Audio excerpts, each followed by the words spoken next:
parashah for this week, Tetze, when you go forth.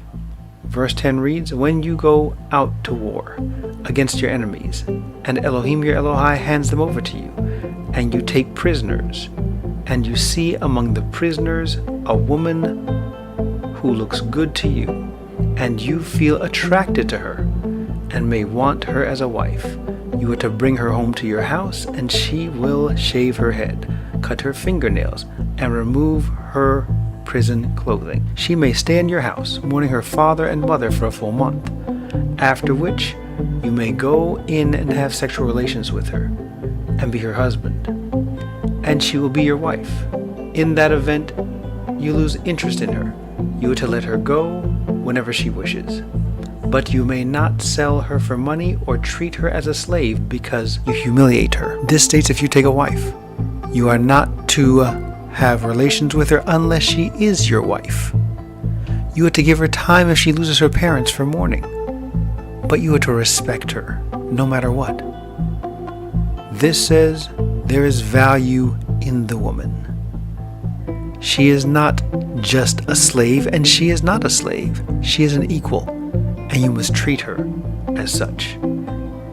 Verse 15 reads, if a man has two wives, the one loved and the one unloved, and both the loved and the unloved wives have borne him children, and if the firstborn son is the child of the unloved wife, then when it comes to him, for him to pass his inheritance on to his sons, he may not give the inheritance due the firstborn to the son of the loved wife in place of the son of the unloved one, who is in fact the firstborn. No, he must acknowledge as son the son of the unloved wife by giving him a double portion for everything he owes, for he is the first fruits of his manhood, and the right of the firstborn is his.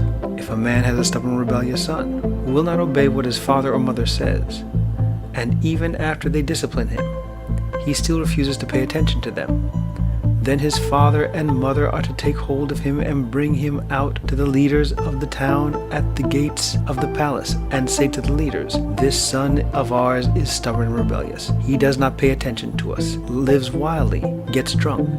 Then all the men of the town are to stone him to death. In this way he will put an end to such wickedness among you, and all Israel will hear about it and be afraid. There are people that say this is harsh. They say this is a harsh treatment, and why does it say that they should stone the son? But the stone is setting a bad example for the people. Remember, good and evil were created by Elohim, and we must adhere to both good and evil, because evil is a choice.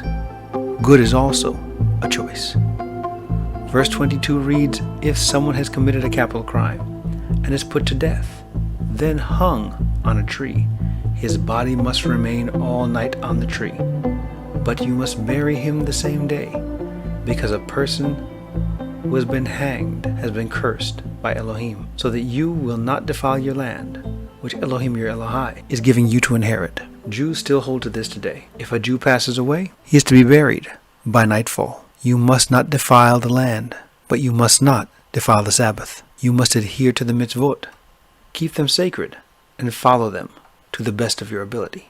Continue to follow and listen to the Faith Network, and continue to be blessed.